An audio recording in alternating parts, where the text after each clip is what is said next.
através da internet. O senhor mencionou a crise financeira mundial como um desafio a mais para o setor de ciência e tecnologia no Brasil, já que a gente nem tem uma cultura tão grande de investimentos nessa área. O país ainda investe proporcionalmente menos no setor do que a média mundial. Dentro desse cenário, e o senhor que como presidente tem acompanhado as discussões, não só na Comissão de Ciência e Tecnologia, mas as discussões de ciência e tecnologia, até na Comissão de Orçamento, grande discussão que o Parlamento tem todos os anos, dá para ter uma expectativa de maior gasto público em ciência e tecnologia nos próximos anos? A minha avó, que era uma sábia popular, ela dizia o seguinte: quando falta pão, todo mundo briga e ninguém tem razão, né? Então, se a gente imaginar que o pão é a receita tributária brasileira, em anos de crise, a receita diminui e falta pão. Todo mundo briga e ninguém vai ter razão para encontrar um equilíbrio para essa distribuição. No entanto, eu creio que o Brasil vive um momento diferente dos outros países diante dessa crise. Porque, se de um lado é verdade que nós estamos tendo uma crise no mercado internacional, por outro lado, o mercado consumidor interno é crescente em função da inclusão das novas classes sociais no consumo brasileiro. Daí o Brasil ter alcançado um papel de destaque, de relevo nessa economia globalizada, porque o mercado doméstico brasileiro ganhou outro patamar e outra dimensão. É importante também dizer que o Brasil viverá nos próximos 20 anos a década do pré-sal. E o pré-sal adicionará novos recursos tributários e novos recursos naturais não renováveis à economia brasileira.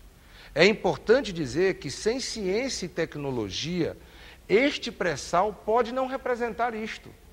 Por quê? Porque o pré-sal só representará um grande momento econômico e de desenvolvimento econômico, social para o Brasil, se houver consumo de combustível fóssil no mundo. Ou se o combustível fóssil produzido pelo Brasil seja compatível com a nova tecnologia do terceiro milênio.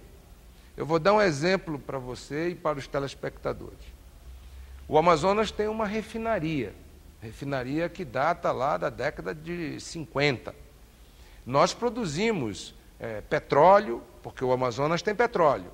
Nós refinamos petróleo, porque temos refinaria. No entanto, se você pegar um motor a diesel de última geração, que faz o transporte coletivo hoje no Brasil e no mundo, e botar para rodar em Manaus, ele não funciona. Por quê? Porque o óleo combustível refinado na refinaria do Amazonas ainda não possui a tecnologia que o motor demanda. Portanto, o Brasil vive um paradoxo que está proposto para os próximos 20 anos. E o brasileiro vai ter que tomar essa decisão, porque no Estado Democrático de Direito, quem vai tomar essa decisão, em última análise, é o cidadão na hora do voto.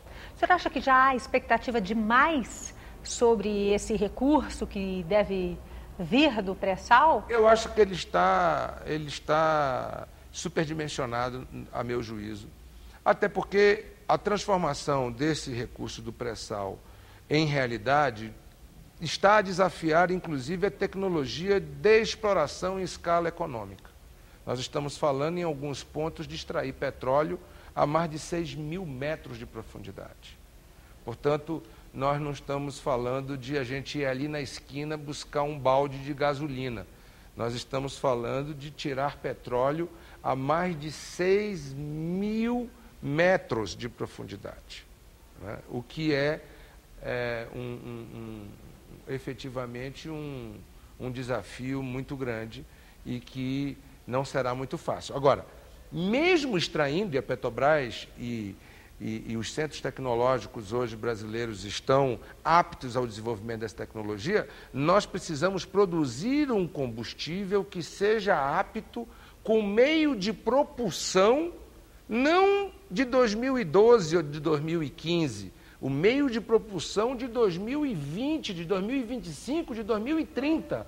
Nós temos que produzir diesel, gás, gasolina, querosene, que tenha uma capacidade tecnológica embutida que possa dar resposta a um novo modelo de propulsão que nós vamos ter na humanidade e no mundo na época em que nós vamos estar produzindo esse petróleo. E o Brasil tem feito esse dever de casa, buscar essa tecnologia? Eu creio que nós estamos no caminho de, né? Nós temos hoje pessoas que pensam isso e que verbalizam isso e comunicam. Como eu disse, na democracia, o papel do eleitor é fundamental. Porque, em última análise, quando nós vamos às urnas e tomamos a nossa decisão no voto, nós constituímos um programa de governo eleito. E este programa de governo é que dará ou não as respostas que o Brasil precisa. Senador Eduardo Braga, muito obrigada por essa conversa. Nós conversamos com o presidente da Comissão de Ciência e Tecnologia do Senado, Eduardo Braga, sobre os temas hoje em discussão no Congresso. Não perca a nossa próxima entrevista, em que a gente vai falar sobre os desafios do país frente aos investimentos internacionais no setor. Até lá!